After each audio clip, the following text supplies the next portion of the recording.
Hola a todos y a todas, bienvenidos a un nuevo episodio de nuestro podcast, Adolescencia sin filtro.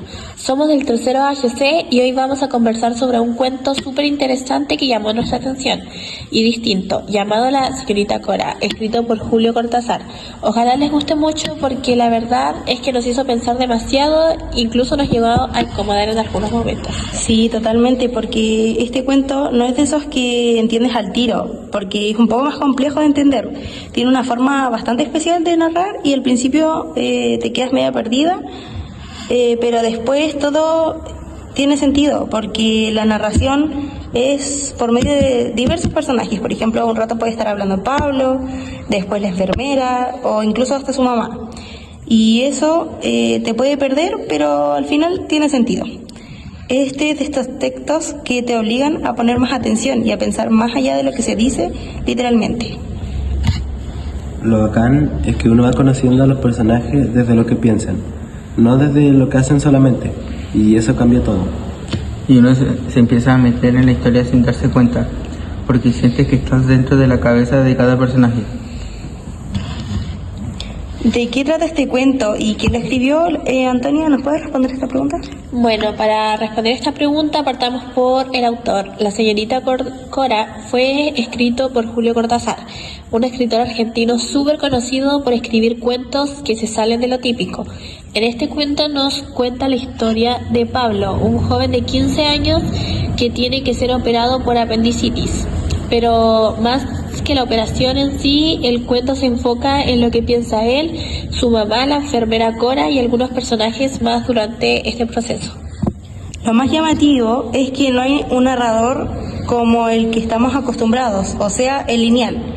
No dice Pablo pensó que o Cora dijo esto, sino que simplemente entramos en la mente de cada uno sin que nos avisen y sin que ni siquiera nos demos cuenta. Entonces uno tiene que ir adivinando por el tono, por las palabras que usan y lo que se está sintiendo.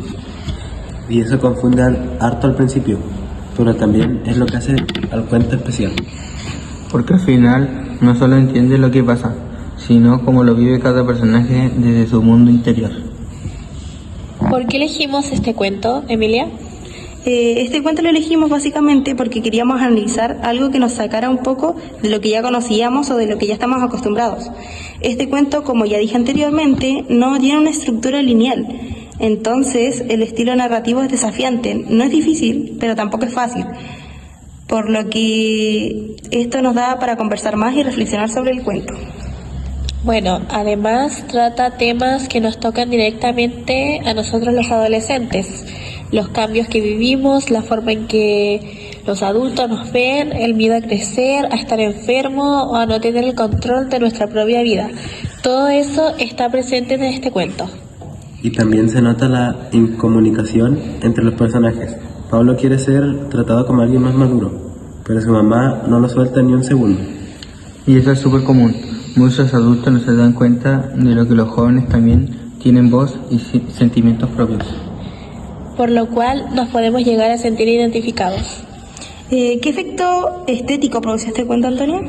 Bueno, una de las cosas más potentes que el cuento no te cuenta, lo que pasa, te lo hace sentir. O sea, podemos lograr sentir lo que siente cada personaje, como que uno se mete en la mente de cada personaje y eso provoca una conexión emocional muy fuerte.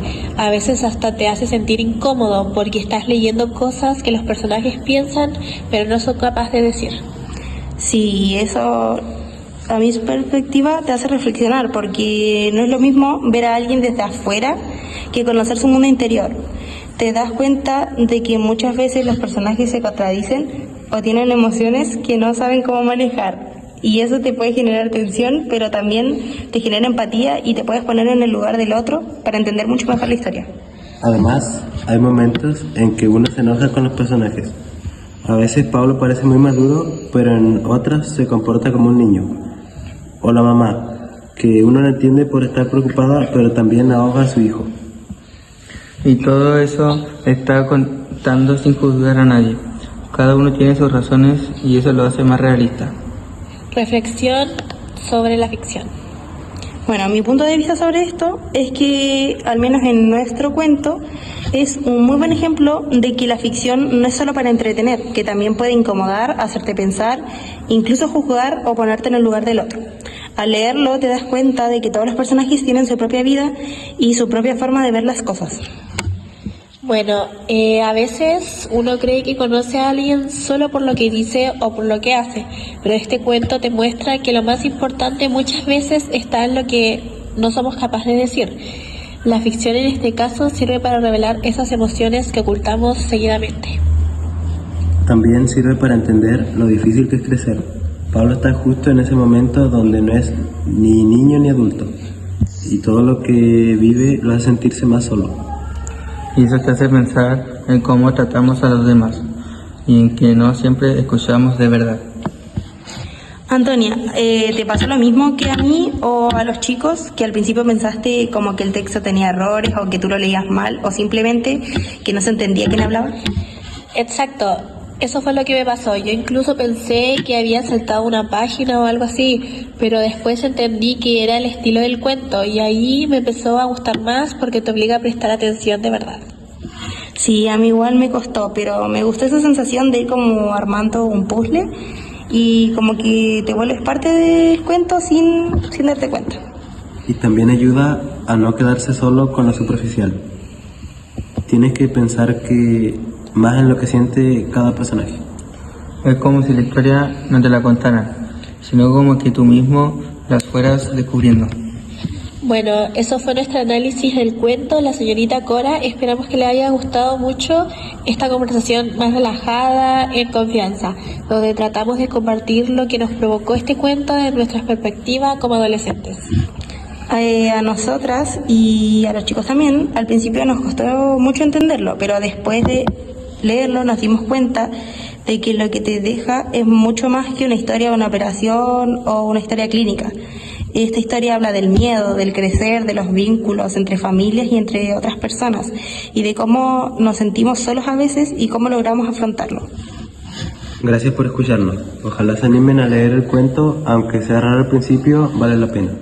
Y si lo leen, léalo con calma. No es un cuento cualquiera. Nos vemos en el próximo episodio de Adolescentes sin filtro. Adiós.